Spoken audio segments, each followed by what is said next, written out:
and welcome to the IDEMS podcast. I'm Dave Stern, a founding director of IDEMS, and it's my pleasure to be here today with Mike Obiero, many titles, the president of the Kenyan Maths Society, a lecturer at Maseno University, all sorts of other things. Mike, great to be here with you. Thank you so much, David. It's been a while since we had this discussion, and I'm looking forward to having an engaging discussion with you, especially on the topic of the MSc program. Thank you. Yes, this MSc program is really exciting. So let me start by just letting you introduce it.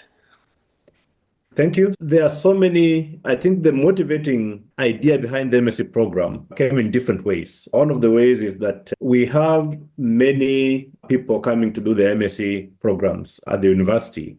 Some of them are brilliant, some of them are okay.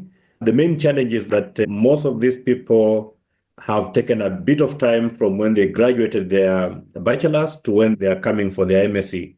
And most of them are school teachers. And when they come to do the MSc, mostly it's in mathematics. Very few do education, but when they come to the mathematics, there's some kind of disconnect between when they last did university level mathematics and just trying to pick up after a couple of years. We thought about an MSc. Can I just interrupt here? Because I want to just make sure this context is clear for our listeners. Yeah. We're talking about Kenya specifically. Right. Kenya is interesting because unlike other countries, which are low resource environments or middle income countries, Kenya has more educated maths teachers than there are places. This is an interesting distinction because in many places there are shortages of maths teachers. But the Kenyan university system has been churning out maths teachers. And so there's a lot of qualified maths teachers out there. And I'm one of the qualified math teachers because that's exactly what I studied for. Absolutely. And this has been, we should give credit to the previous generation for this because there's a whole generation of Kenyan mathematicians. We're, of course, particularly indebted to Professor Omolo Ongati and Professor John McGon. Yeah, Agure. Yes. Yeah.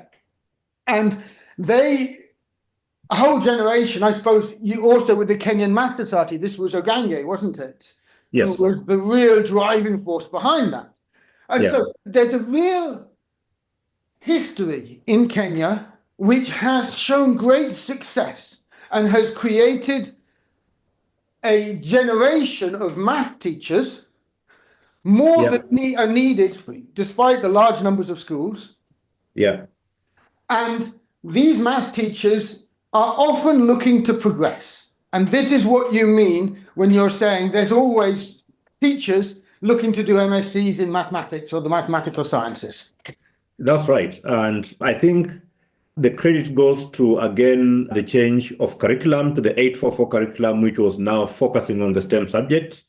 And so there was an emphasis on training STEM teachers, and math is central to STEM education. So that's why we had a lot of interest in people doing math as a teaching subject, and it's one of the most popular programs across all universities. So you're right when you say that there are lots of math teachers coming out of our universities every year. Okay. And most teachers are looking to advance their academics, and the most natural way is to take a master's program. And in doing so, the programs we have, you must physically be at a university as a full-time student, and at the same time be a teacher. Yeah, go ahead. There are weekend courses as well. Many of the universities offer in towns weekend courses and so on. But there's always these constraints because you're doing it part-time, but the course is designed as a full-time degree. Exactly. And there's no scholarships, basically. And we have known scholarships occasionally. When I first arrived in Maseno, there was this amazing set of students because they had a set of scholarships. And so it was amazing. We got very good students straight out of the undergraduate doing their masters, but that's rare. Very rare, yes. I was one of the beneficiaries of that scholarship. It was basically a graduate assistantship. It was stopped because of funding constraints. The benefit of having that scholarship is that universities are able to retain their best students to do the MScs. While the current situation that's there, it's about who can afford. So you can get some of the very best students can't afford to progress with their MSc, while those who can afford and sometimes are not so brilliant, again, they are applying to do the MSc, and somehow we have to give them a program that suits their need. And we realize that mathematics MSc is not ideal for that because it needs some level of commitment, it needs some level of dedication, and basically you have to be slightly sharp enough to keep up with the concepts. And so the traditional MScs we have in mathematics or even other STEM subjects are not ideal because of the situation the teachers find themselves in. Well, I can give some very concrete personal examples of this, which not only show the limitations. I had applied statistics master's students who, even after their coursework, which had included for my courses computer-based statistical analysis, still pay someone at a cyber cafe to type up their thesis rather than type it themselves because their computer literacy was so low. And what is so interesting is two such students produced the best ever MSc projects that I supervised. They were incredible because they weren't necessarily brilliant as mathematicians, but they were extremely conscientious. They were hardworking. They knew what they wanted. One was actually in climate change and the other was in education itself. And this is, so it's not that these students who are maybe not, as you put it, as sharp or as digitally literate or as ready to take on the, if you want, traditional academic routes, don't have value. They have immense value. And if only there could be a master's program which was tailored to the whole range of students, then we could have some incredible outcomes. This is part of the hypothesis.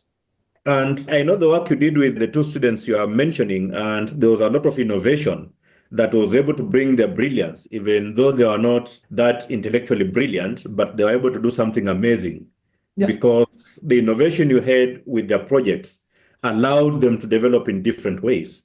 And that's what we're envisioning our MSc program to be able to do, that you don't have to be academically brilliant, you don't have to be a genius, but there's something you can be able to do at your place of work that can contribute to the body of knowledge and actually improve yourself at your place of work. And you specifically know about this because one of them, their MSc, was on assessment in statistics. And all the work you've been doing on STAC, which we've discussed in other episodes, is a consequence of the learnings I had from that student. It was, we can trace a lot of it back to his work, which was so insightful for me. I can just say for the other student, it was actually this idea of looking at the perceptions versus reality of climate change. And almost all our work in climate builds from that understanding which was gained from that student. And these two students who didn't have great digital literacy at that point in time slowly built up skills and did an incredible piece of work. And this is the power which is dormant in some sense within Kenya, because all this generation of teachers are wanting to progress, they're wanting to do this, but they don't have the programs to enable them to shine. That's true. And again, some of them, the reasons for wanting to do the an MSc might not be focused enough. They just want to do it for promotion, and so they don't actually invest so much into the program. And that's why most of them struggle, because if you come back to do a math MSc, there's a lot of investment you have to put in to be able to do well, and most of them struggle. But let me just clarify what you mean by struggle, because at Maseno University, which is your university, which we both know well, there's a backlog of more than 50 MSc students who have not completed their project, despite completing their coursework many years ago. So actually making a transition between coursework and research is a bit of a problem. And the program we are envisioning, which is almost being approved by the Commission of University Education, has this component where they are not like separate entities. The coursework you're doing is actually guiding you through the research you're going to do. And the beauty is that you are doing all this most likely at your place of employment. So there's no disconnect, and you are able to improve yourself, you are able to innovate, which means you become a better person at work while at the same time contributing to knowledge. And hopefully, it won't be a struggle as such because you are not expected to, how do I put it, recall all the math you studied at the university, but it's something that gradually builds the student. So there are different pathways in the program depending on the interest the student has. So this flexibility, we hope that will help the students make an informed decision. So it will no longer be about, let me just get an MSc for promotion, but how can I improve myself? How can I improve what I'm doing at my place of work? How can I enjoy the journey through the MSc and not struggle as such? You wanted to say something? Well, I think, what you're saying is idealistic. I hope this occurs. But what you haven't mentioned is, what is it that really differentiates it? Because the university that's actually launching this is one of the big differentiating factors. We thought about different places where the MSc program could be implemented. Initially, it was Maseno because it had an e-campus. We were envisioning an online program for flexibility and for most people to contribute to the program, to the teaching and supervision. So our initial thoughts were to have it at Maseno University because they had, and they still have, an e-campus. Then other universities came in strongly with the interest. We had the Maseno University, which was also extremely interested. Recently, TC was also very interested. Strathmore expressed some interest at some point. University of Nairobi were thinking about it.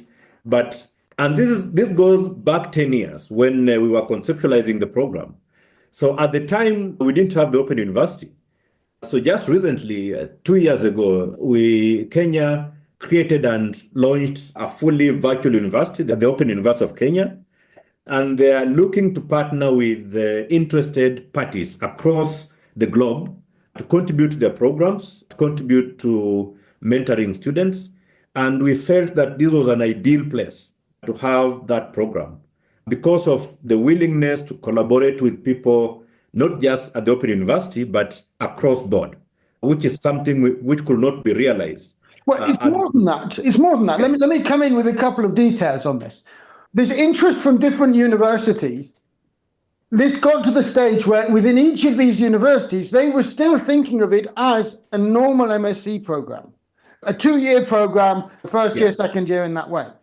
The Open University already had the concept of these part-time degrees, this idea of a modular program. Yes. Which is exactly the intention here. The intention here is to make this available across the country as a modular program.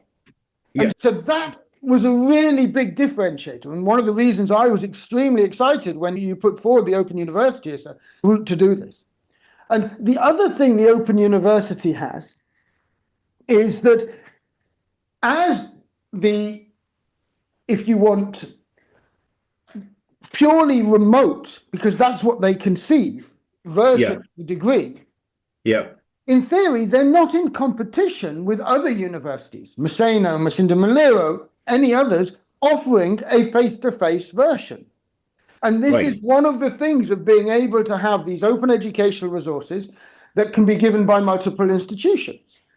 And starting with a nationwide program, which the Open University runs, but then individual universities to be able to say, we can give a better version because we can just give it to those who can access our lecturers and our training and actually give a face-to-face component.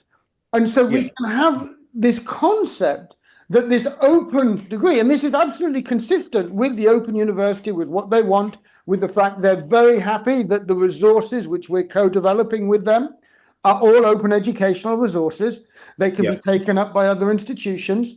This is I think this is real visionary stuff from the Open University. And my hope for the Open University is that this could actually be similar to what happened in the UK.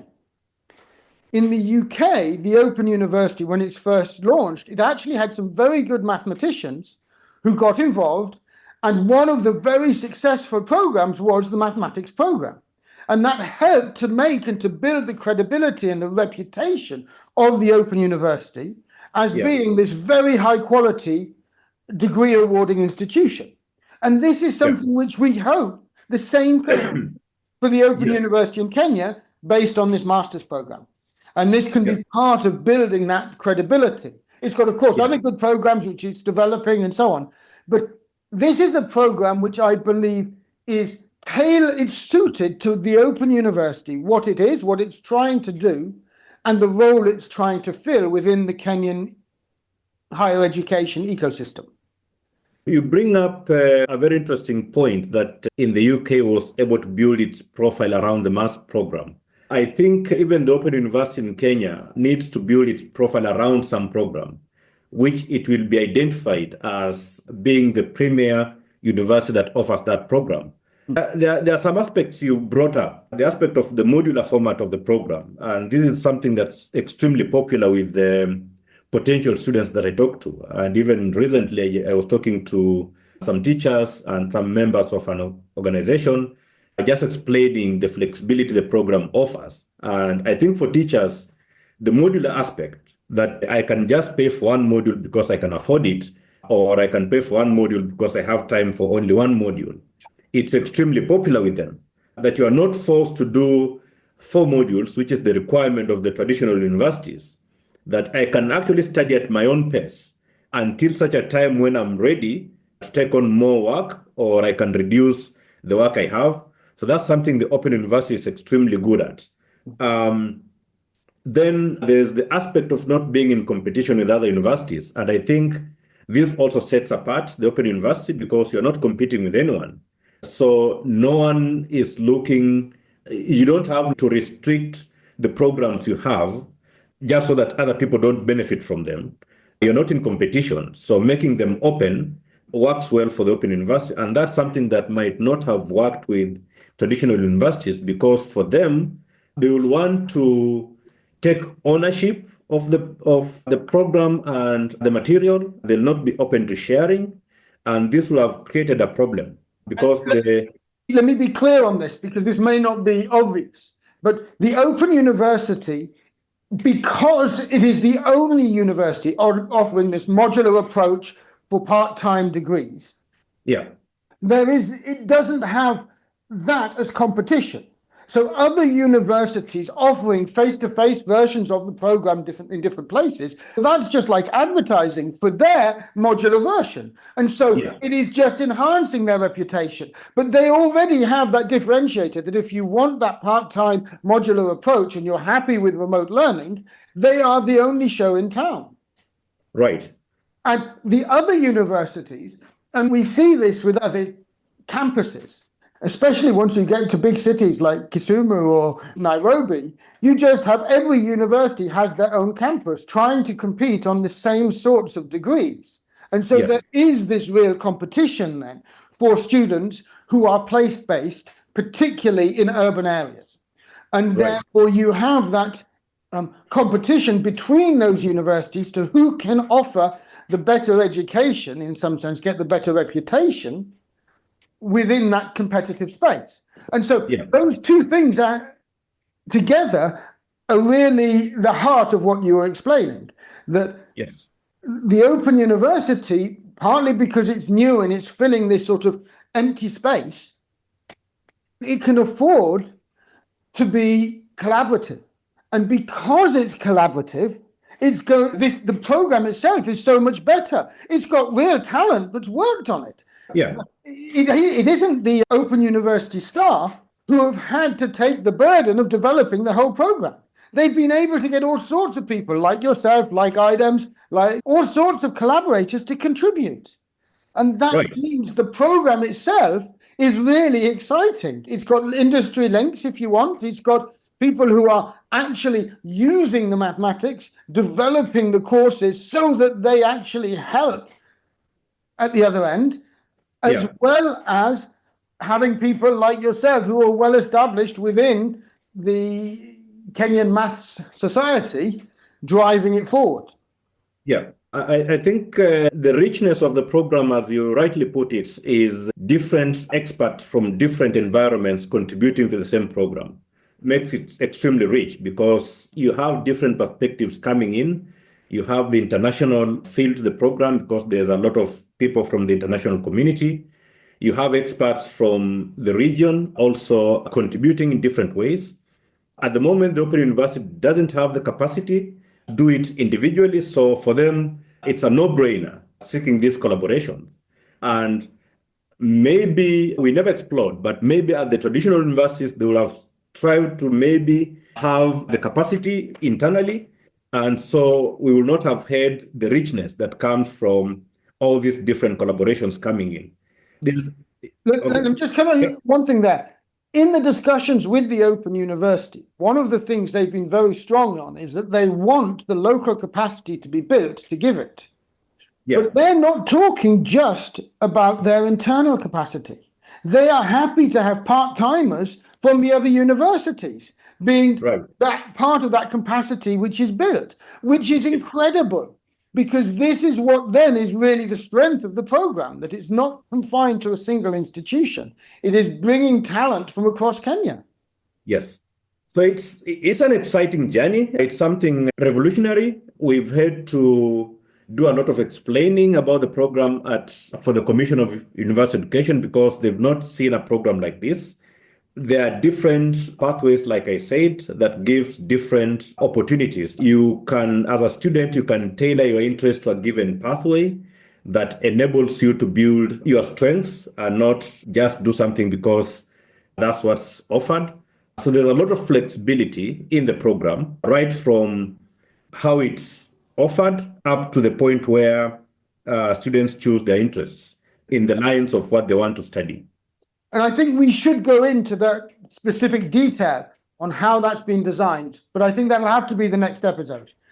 Yeah. I want to finish this episode by really just getting a clear articulation of, you have talked to teachers, you have talked to potential candidates for the program. Yeah. What is it about it which is making it so exciting for them? You've mentioned the modular aspect. Are there other elements of this that they've really grabbed onto? So there's the modular aspect. Then there's the flexibility of the program in the sense that it's fully online. And most teachers I've talked to, they will need to get a leave to study. And most teachers are of the opinion that they don't want to take a leave from work. They want to continue studying even as they work. So this has been a problem, and this program offers exactly that because it's modular, because it's flexible, it's fully online. You can study it from the comfort of your home or your office if you get a few hours. You can pay per module if you can afford it. So you don't have to save before you enroll for the program. Then there's another aspect that there are these different pathways that we'll talk about later. So you can focus on the education aspect. If that's your interest, you can focus on maybe a bit of data science. If that's your interest, you can focus on maybe developing educational technologies, if that's your interest. So the whole array of different possibilities that students can do was extremely attractive to them. So they didn't feel like I have to be confined to one thing. But maybe after doing a bit of the coursework, I'll find something that suits my interests at that time. So that was extremely a favorable aspect of the program for them. So can I just come in on this particular piece for one? Because this is inspiration that's been taken from AIMS, as I understand it, that have this broad master's. It was originally a postgraduate diploma and then became a master's program, but which was not tied to a particular domain of mathematics and was deliberately eye-opening. And so this is this inspiration of having that eye-opening part to the MSc program, because many participants don't know the direction they want to go when they come in, is something which, again, AIMS has been a big inspiration for this. Yeah. Yes. Then another aspect that was extremely appealing to students was the project or the thesis that they were eventually going to do as part of the MSc program. So these are requirements by the Kenyan government or the education body that you must do either a project or a thesis at the end of your MSc. So most students are a bit nervous because they don't know what to do when it comes to research, when it comes to writing a thesis or a project. And so when we tell them that the project you'll eventually do, it's in your best interest if that project is tied to your place of work. If you're a teacher, you can design, you can be assisted to design a project at your place of work. So you don't have to think of a project at another place. But because you have a very good understanding of your place of work, you are the one best placed to think of how things can be improved, whether it's the teaching, if you're talking about data, how data is handled around your school. So you are the one who understands it best. And it's again in your best interest if that is coming from you, because you are bringing change at your place of work. So your reputation improves. And when you're writing for promotion, you can say that I improved these things at my place of work. So it's not just I have an MSc, but I've done these improvements at my place of work. And that appeals to them a great deal. And thank you for articulating this in this way, because when you've conceived this idea of this mathematics innovation as a degree, it is this idea that this innovation should be practical. This is not purely theoretical. There are streams which could lead to theoretical advances and PhDs in mathematics, but we're not expecting that for most people. For most people, this degree is designed to be something which helps them where they are and which enables them to use the mathematics they learn, the educational concepts they learn, to innovate in their context. And that is central to the whole degree program. It's, as you've articulated, it is almost an expectation. It's not a requirement, but we expect it from most projects. And it's very different to the current degrees in that sense. And again, this comes back to the Open University. The Open University has this mandate to be offering training for people in employment which is relevant for them and their progression. So it's perfect for the Open University. Exactly. And it's a shame, again, in my universities, because there's a big disconnect between university education and industry. And the Open University is looking at bridging the gap between education and industry. And this program, again, is designed to do exactly that in different ways. So you are a student, you are doing innovative things at your place of work. It might be in industry, in some company, because it's not just for teachers. It's a broad program and anyone can apply as long as you have some mathematics background. So I think that's the only requirement, have some mathematics background. And obviously you must satisfy the conditions to be admitted for an MSc program.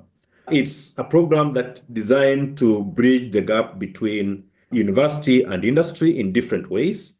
University education is supposed to lead to innovation in industry, and it's building capacity in the students to be able to do that, bringing together all these expertise to mentor the students to be able to actually have some innovation or contribute towards industry. My hope is that it will be a revolutionary program. I'm hoping that it will be extremely popular. I'm looking forward to the problem of having thousands of students and very few supervisors. So that's a problem that it will be a success if we get into a situation where that's the problem we have to address. And maybe we can convince other people internationally to contribute to helping solve that problem. Well, yeah, your ambitions are admirable. Given that a successful master's program would have maybe 20 students, this is a big leap. But who knows? Who knows? Because as you say, this is a program which is potentially of real value to in many domains, not least Yeah. for teachers.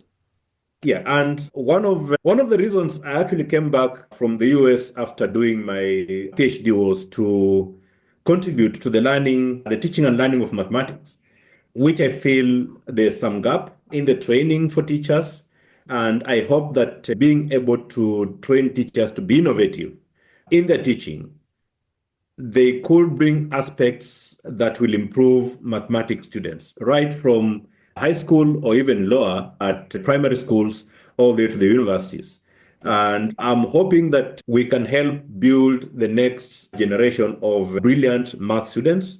I'm hoping that Kenya can take the lead in producing some of the best math educators through this program. I'm a bit biased when it comes to education because that's where my interests are. There are other aspects of industry, data science, technology in the program, but my real passion is on the teaching. So I look forward to the next discussion about the different pathways in the program and how they can impact the society at large. Absolutely. This has been great. Thank you so much. And I look forward to another discussion soon. Always a pleasure talking to you, David. Thank you so much. Thank you.